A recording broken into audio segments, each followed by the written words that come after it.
వేడి వేడిగా దోశ ఆమ్లెట్. ముందుగా దోశ పిండితో దోశలాగా వేసుకోవాలి. తరువాత చూడండి ఇట్లా వేసేసుకోవాలన్నమాట. ఇప్పుడు ఆమ్లెట్ ఎగ్ బీట్ చేసిందంతా వేస్తున్నాను అనమాట. ఉల్లిపాయలు, పచ్చిమిరపకాయ ముక్కలు, కొత్తిమీర వేసాను. ఆమ్లెట్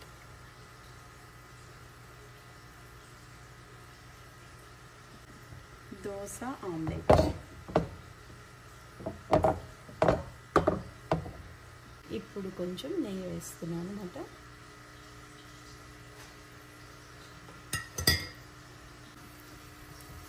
చూడండి ఇప్పుడు దోశ ఆమ్లెట్ ఫ్లిప్ చేస్తున్నాను. ఇప్పుడు కొంచెం మళ్ళీ నెయ్యి వేస్తున్నా.